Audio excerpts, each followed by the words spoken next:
Alright, what's going on, everybody? 2 YouTube videos in one day for the price of one.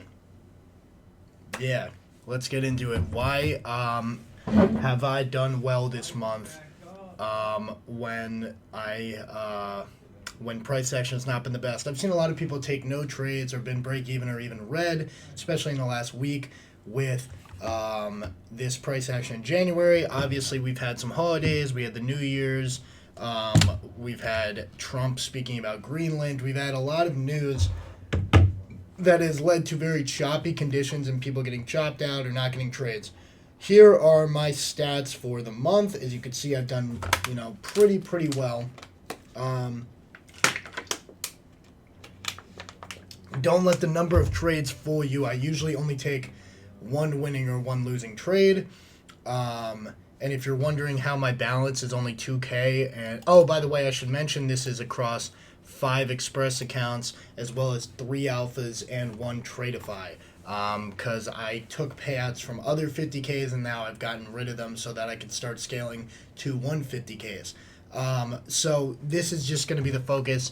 So I'm up about 15 grand on Top Step, another 5 grand on Tradeify, another 6 grand on fucking Alpha. So it's been a good month for sure. Stats are great. But let's talk about how I've been able to navigate through this choppy price action. Well, there's one thing that I want to talk about. The slogan of this video is going to be survive in bad conditions, thrive in good conditions. And what does that mean?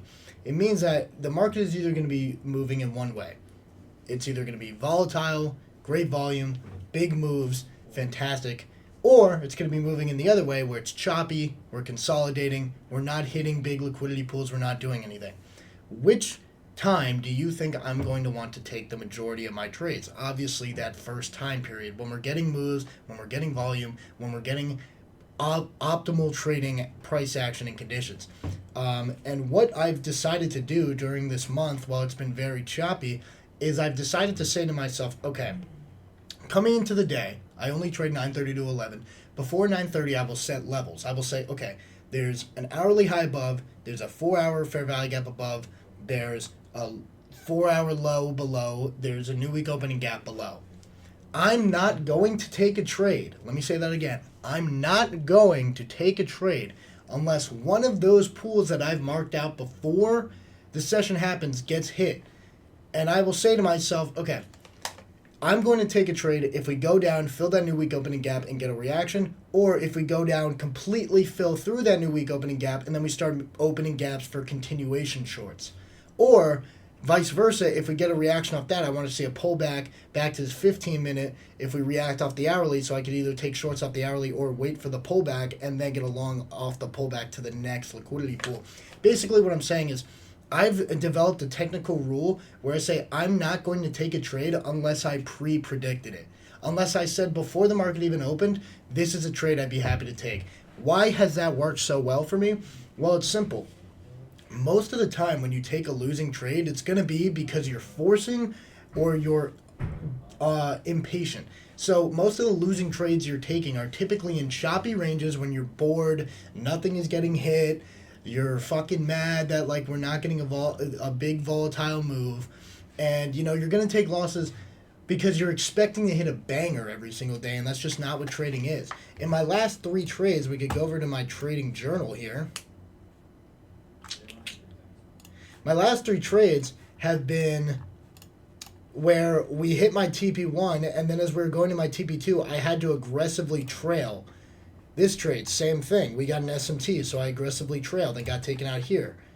This trade right here, we got an SMT while I was aiming for this high, so I aggressively trailed.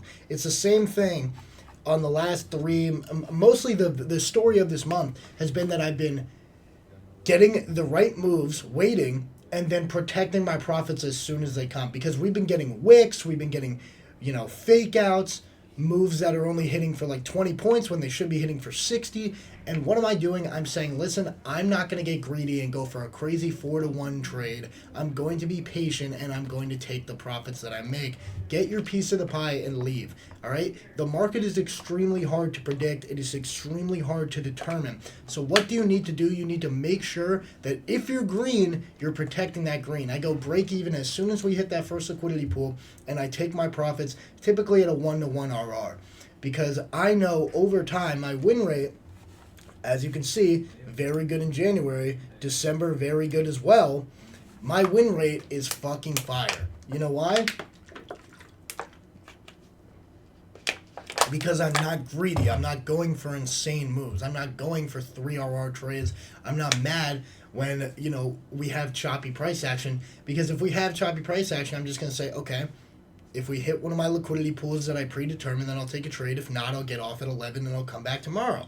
And as you can see, I've had 2 days. This stretch here, 2 weeks ago, we were shit. So what did I do? I took 2 break-even trades. I think this was maybe 1. I don't even remember. 2 break-even days here where I said, all right, I'm going to try this out. We weren't getting the volume I needed, so I protected myself, went break-even when I got a little push, and then we wicked and stopped me. And then I got off because I recognized, okay, we're chopping around. We're not going near any of my price targets. And even if we try to make a move towards them, we're still chopping and we're not in good conditions. Remember, survive in bad conditions and thrive in good conditions. These 3 days were not good conditions. If you go to January 8th, my loss, let's go over to it, see where it is. Brutal day, got stop rated, then TP got smashed. As you can see, beautiful continuation trade, great momentum inverse, SMT at the highs. This should happen, and then it ended up bleeding out to my TP. The reason why this trade actually lost, if I'm being honest, is because I put my stop loss at this high instead of the high where the SMT was formed. So this was actually my fault. The only reason why I put my stop here is because the close was very shit, when I should have just sized down and put it here. So my only loss of the month was technically a win. I just put my stop in the wrong place. And that's a great lesson for me to learn, to say, listen, if that happens, trust your stop loss placement, put it above the SMT, and size down. I should have done that. So that's fully my fault. And I believe I went break even twice before taking that loss. So, that's a great lesson for me to just get off and survive in bad conditions, because there's going to be bad conditions where you need to survive. And how do you survive? You do 2 things. 1, you don't tilt, and 2, you wait for your A+, and if you don't get it, you get off. Tilting is in, I took that loss, and then I got the fuck off the charts. You know what I mean? I got off the charts because I recognized bad conditions. All right? There are bad conditions here. I'm not going to blow my account. I'm not going to get mad. I'm going to go for longevity. Let's cover everything after this 257 loss, all right? So let's say this 257 loss happened, and last week and this week didn't happen, right? Imagine if I went on tilt that day and blew everything up because I thought, well, fuck, I need to make this money back, right? Imagine if I did that. What I would have missed out on. I would have missed out on a fucking beautiful week. Beautiful 2 weeks. Ever since that loss, I've been on an 8-trade win streak.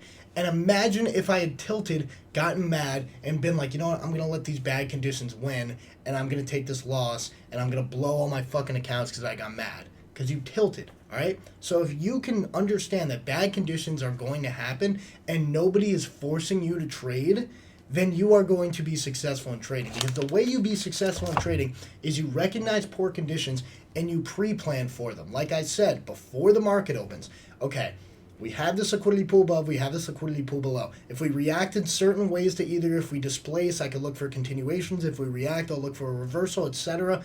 You want to already have a game plan in your mind. The reason why this works so well is because, you know how everybody always says, wait for your A+, like the trade should be screaming at you to take it?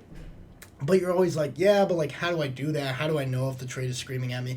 If you decided before the market opened, because let's think about it, before the market opens, you're stress-free, you're chilling out, and then when the market's going, and it's 9:30 to 11, it's your time to trade, you're way more stressed, you're way more anxious, you're way more like impatient and ready to take a trade.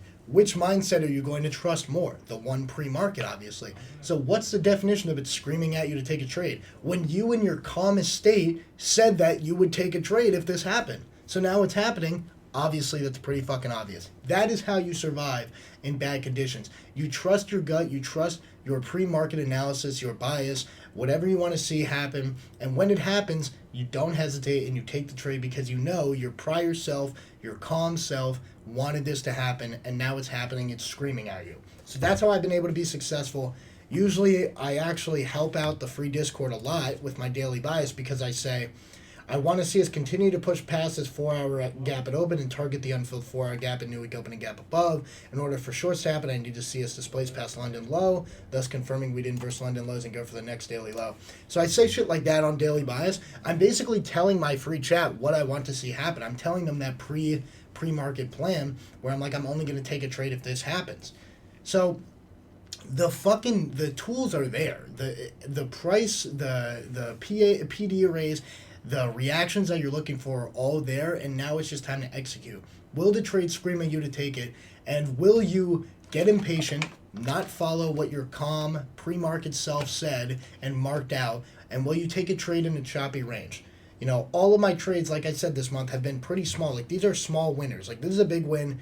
All 3 of my trades this week were very small. These were small. This is mid. This is big, this is mid, this is very small, this is a small, mid loss. All of that, these have been small wins, but they've added up over time to now get me 30K in profits for the month, and I've paid out almost 20K in profits. I took a payout after this day, so if I get 2 winning days, I'm going to pay out another 6K from Top Step, and then maybe 3K from Tradeify before the month ends. We'll see if that happens. That would put me at almost 30 on the month. So, is that cool? Yes, that's cool.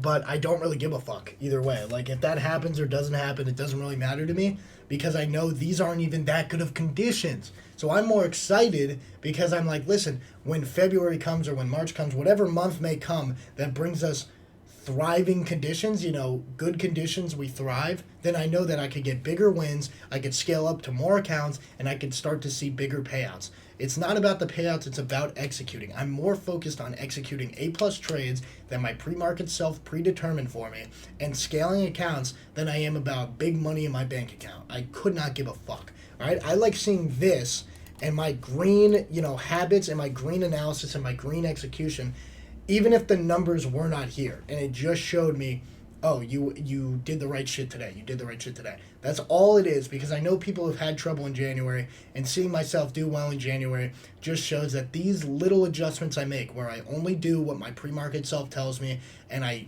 wait and I survive in these choppy, range-bound conditions, and I don't get greedy, and I take my profits, I protect my profits when I'm green. Clearly it works. So try it out. Who knows what February is going to bring. We got 1 week left of January.